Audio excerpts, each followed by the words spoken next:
পোনপ্ৰথমে উত্তৰ কামৰূপ মৃত্যুঞ্জয় জিলা সমিতিক ধন্যবাদ। তেওঁলোকে ইমান ধুনীয়া অনুষ্ঠান এটা অনুষ্ঠিত কৰাৰ বাবে। তেওঁলোকৰ ব্যস্ততা আমিও জানো, আমিও একে ছিষ্টেমৰে হয়। লগতে আৰু এটা ধন্যবাদ যে মোক ইয়ালৈকে নিমন্ত্ৰণ কৰিছে। ইয়াৰ আগত চাগে মোক মতা নাই, তেওঁলোকে মোক এটাই কৈছে যে কোনো নগ'লে আপুনি যাবই লাগিব। মই কৈছোঁ ডেফিনেটলি যাম, কাৰণ 108টো এটা এনেকুৱা, এতিয়া যেনেকৈ বিপদৰ সময়ত সকলোতে মুখে মুখে ভগৱানৰ নাম, সেনেকৈ এতিয়াও বিপদৰ সময়ত সকলোৰে মুখে মুখে 108ৰ নাম। আৰু 108 এটা পাহৰিব নোৱাৰা শব্দ। কৰোণাৰ সময়ত আমি সকলোৱে জানো কিমান কষ্ট কৰিছোঁ। তাতকৈ ডাঙৰ কথা, তেওঁলোকে যিটো তিক্ত অভিজ্ঞতা তেওঁলোকে কাম কৰে সেইটো ডাঙৰ বিষয়। আমিও পাওঁ হস্পিটেলত, তেওঁলোকে পাই পেচেণ্ট আনিব গ'লে আচলতে তেওঁলোকে দেৰি নকৰে। এই ইমান ডাঙৰ এটা অসমৰ গোটেই ছাৰ্ভিচ দি আছে, এইটো এটা ছিষ্টেমত চলিব। এনেকৈ নহয় যে আপুনি গৈছে 108খন দিয়ক আৰু মই যাওঁ, এনেকুৱা বস্তু নহয়। এনেকৈ হ'লে গোটেইখন বিশৃংখল হ'ব। চ' এটা নিৰ্দিষ্ট ছিষ্টেমত চলে, সেইটো তেওঁলোকক কণ্ট্ৰল কৰা হয় ওপৰৰ পৰা। আমিও কৰিব নোৱাৰোঁ, তেওঁলোকেও কৰিব নোৱাৰে। তেওঁলোকক যেতিয়া ডিৰেকশ্যন দিব, চ' সেইটোৰ কাৰণেহে তেওঁলোকৰ কেতিয়াবা দেৰি হয়। আৰু দেৰি হোৱাৰ লগে লগে মানুহে এনেকৈ উঠাই মুঠাই গালি দিয়ে যেন তেওঁ নিজৰ ঘৰৰ গাড়ী ভাড়া কৰি আনিছিলে, চ' আহোঁতে দেৰি হ'ল, তেওঁ ক'ৰবাত চিনেমা চাই আছিলে। এনেকুৱা ছিষ্টেম নহয়।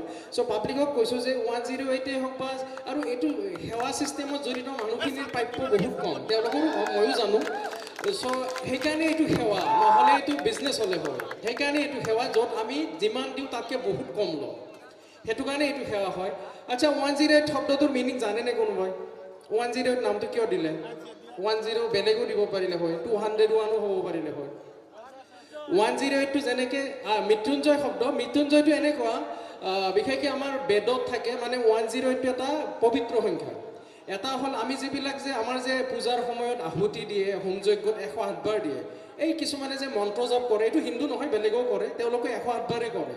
মানে 108টো এটা দৰকাৰী সংখ্যা, সেইটো এটা মৃত্যুঞ্জয় সংখ্যা। তাতকৈও ডাঙৰ কথা, সকলোৰে জীৱনত 108ৰ এটা ৰিলেশ্যন আছে। চন্দ্ৰ সূৰ্য নহ'লে আমি থাকিব পাৰোঁ নেকি? কোনেও নোৱাৰে, গোটেই জীৱই মৰি থাকিব। চ' 108টো এনেকুৱা এটা মিনিং আছে,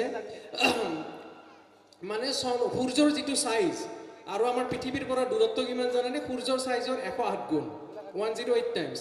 সেনেকৈ চন্দ্ৰ আৰু পৃথিৱীৰ যিটো দূৰত্ব, সেইটো চন্দ্ৰৰ 108 টাইমছ। চন্দ্ৰৰ যিটো ডায়মিটাৰ, তাৰে 108 টাইমছত পৃথিৱী আছে। আৰু এইটো বহুত আগতে কেলকুলেট কৰিছে, এতিয়াও চায়েন্সে সেইটো ফিগাৰ একজেক্টলি পাইছে, কিলোমিটাৰত একজেক্টলি সেইটোৱে হৈ যায়।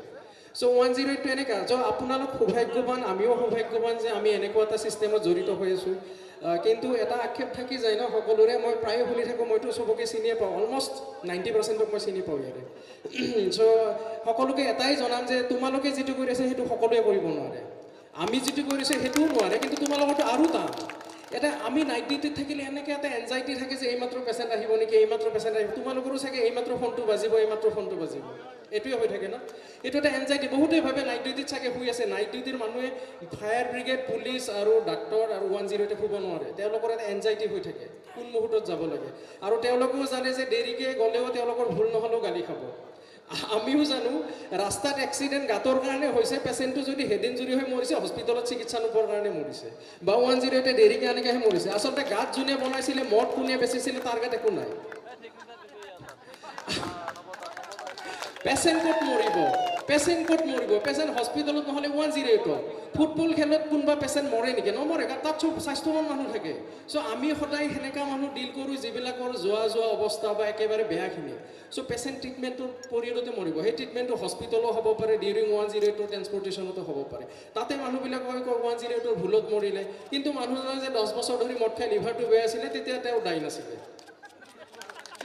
108তে 5 মিনিট দেৰি কৰাৰ লগে লগে মানুহটো মৰি থাকিলে। চ' এইটো মানসিকতা মানুহে এৰিব লাগে, নহ'লে এনেকুৱা হ'ব যে 108ত কাম কৰিব মানুহে ভয় কৰিব।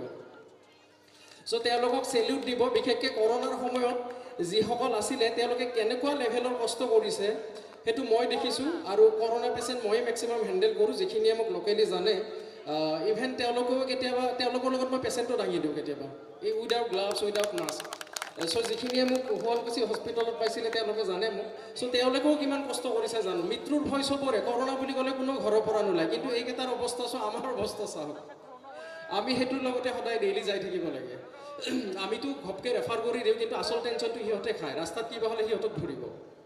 সেইটো এটা কথা থাকে চ' সেইকাৰণে সকলোকে অনুৰোধ যাতে এওঁলোক এটা মহান সেৱাৰ লগত জড়িত তেওঁলোকক সন্মান কৰক মৰম কৰক তেতিয়াহে উৎসাহিত হ'ব কাৰণ তেওঁলোকে প্ৰাপ্য যিহেতু গম পায় আপোনালোকৰ মৰমবোৰে তেওঁলোকক উৎসাহ দিব ইনস্পিৰেশ্যন দিব যে এনেকুৱা কাম কৰিলেও সমাজৰ কাম কৰিব পাৰি চ' এইখিনি কৈ মোৰ চমু বক্তব্যৰ সামৰণি মাৰিছোঁ লগতে সকলোৱে সুস্বাস্থ্য হৈ থাকক আৰু সকলোকে সহায় কৰি ৰাখক ভগৱানে তাৰে কামনাৰে ধন্যবাদ